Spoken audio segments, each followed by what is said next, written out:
అందరికీ నమస్కారం. నేను మీ డాక్టర్ సునీల్ కుమార్ ఎలదండి, పీడియాట్రిషియన్ అండ్ డయాబెటాలజిస్ట్, హైదరాబాద్ నుండి. తరచుగా మనం వినే చూసే వ్యాధి ఏంటనంటే న్యూమోనియా.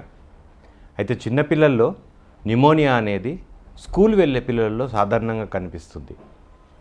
ముఖ్యంగా చెప్పుకోవాలంటే న్యూమోనియాకి కారణాలు వాతావరణంలో మార్పులు, అదేవిధంగా క్రాస్ ఇన్ఫెక్షన్స్ అంటే ఒకరి నుంచి ఇంకొకరికి వ్యాధులు సంక్రమించడం. మూడవది పిల్లల్లో ఉండే లైఫ్ స్టైల్ అంటే ఆహారపు అలవాట్లే కానివ్వండి, శుభ్రతే కానివ్వండి, ఇవన్నిటినీ మనము కన్సిడర్ చేయొచ్చు. అయితే అందరికీ తెలిసిన విషయం ఏంటంటే వాతావరణంలో మార్పులు.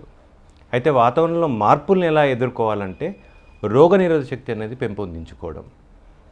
దీనిలో ముఖ్యంగా తల్లిదండ్రుల పాత్ర ఉంటుంది, అదేవిధంగా ఉపాధ్యాయులు, అదేవిధంగా డాక్టర్స్, సమాజం యొక్క పాత్ర కూడా ఉంది. అంటే పిల్లల్ని రోగనిరోధక శక్తిని పెంపొందించాలి వాళ్ళ లోపటానంటే వాళ్ళకి క్రమ పద్ధతిలో వ్యాయామాన్ని, అదేవిధంగా పౌష్టికాహారాన్ని తీసుకోవడం నేర్పించాలి.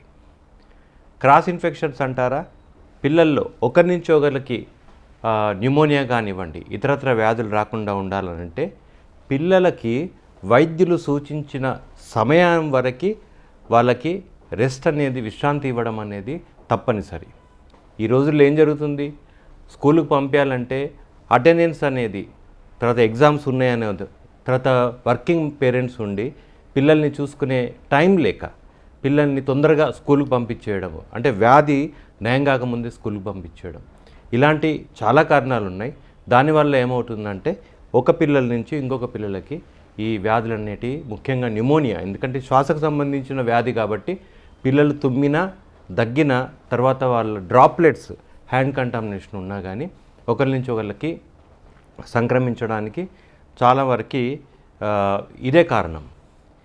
ఇక పిల్లల్లో ఉండే లైఫ్ స్టైల్, ఆహారపు అలవాట్లు, వాళ్ళు అతిగా శీతల పానీయాలు తీసుకోవడము, ఐస్ క్రీమ్స్ కానివ్వండి, తరచుగా అతి శీతల పానీయాలు అంటే వాటర్ కూడా ఫ్రిజ్ వాటర్ కానీ యూజ్ చేయడము, అదేవిధంగా ఆర్టిఫిషియల్ ప్రిజర్వేటివ్స్, తర్వాత ఆర్టిఫిషియల్ ఫ్లేవర్స్, కలరింగ్ ఏజెంట్స్, ఇవన్నీ ఉన్న ఫుడ్ తీసుకోవడం వల్ల ఏమవుతుందంటే వాళ్ళ లోపల ఉండే రోగనిరోధక శక్తి అనేది తగ్గుతుంది.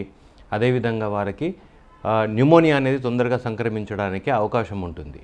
అయితే పసిపిల్లల్ని తీసుకుంటే చాలామంది ఏం చేస్తూ ఉంటారంటే పిల్లల చెవులల్లో, ముక్కులలో నూనె లేయడం చేస్తూ ఉంటారు. ఇది ముఖ్యంగా మనము గ్రామాలలో చూస్తూ ఉంటాము.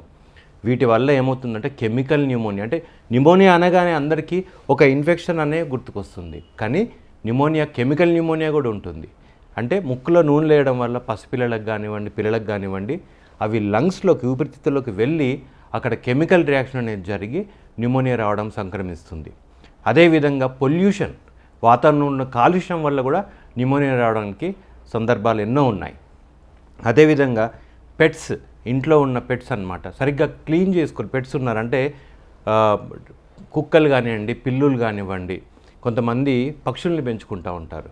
వాటిని సరిగ్గా మేనేజ్ చేయకుంటే, అంటే నేను పెంచుకోవడం తప్పు అనట్లేదు, కానీ పెట్స్ ఉన్న వాళ్ళు సరిగ్గా మేనేజ్ చేసుకోవాలి. ముఖ్యంగా వాటికి వ్యాక్సినేషన్ అనేది చేయించాలి.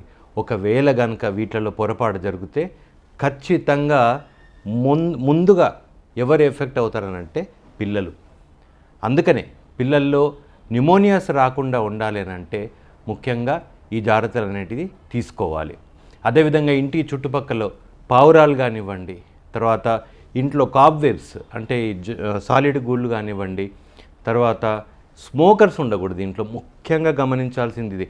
ఆధునిక యాంత్రిక జీవితంలో పోకడలు ఎక్కువ. అంటే పిల్లలు ఉన్నా కానీ ఒక స్టైల్ లాగా ఇవ్వాలి. రేపు తల్లిదండ్రులే కానివ్వండి, లేకుంటే బంధువులే కానివ్వండి, నేబర్సే కానివ్వండి, పిల్లల్ని ప్యాసివ్ స్మోకింగ్కి ఎక్స్పోజ్ చేసినట్టయితే వారికి న్యూమోనియాస్ రావడం కూడా ఛాన్సెస్ ఎక్కువ. ఇంకొక ముఖ్యమైన విషయం ఏంటంటే వాళ్ళకి టీకాలు తగు సమయంలో ఇప్పించాలి. న్యూమోనియా రాకుండా టీకాలు అనేటివి ఉన్నాయి.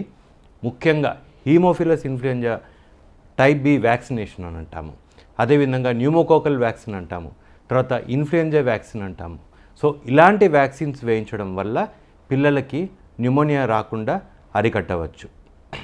ముఖ్యంగా గమనించాల్సింది ఏంటంటే పిల్లల లైఫ్ స్టైల్లో తేడా తీసుకురావడం, వాళ్ళకి మంచి పౌష్టికాహారాన్ని, మంచి ఆహారపు అలవాట్లని, వ్యాయామాన్ని వాళ్ళకి నేర్పించడము, అదేవిధంగా చిరుతిళ్ళకి దూరంగా ఉంచడము, తర్వాత స్లీప్ టైం అంటే 7 to 8 అవర్స్ వాళ్ళకి స్లీప్ టైం అనేది అలవాటు చేయడం. ఇవన్నీ కూడా ఇన్ఫెక్షన్స్, ఒక న్యూమోనియానే కాదు ఇతరత్ర ఇన్ఫెక్షన్స్ను కూడా పిల్లల నుంచి కాపాడడానికి ఉపయోగపడతాయి. సర్వేజన సుఖినో భవంతు.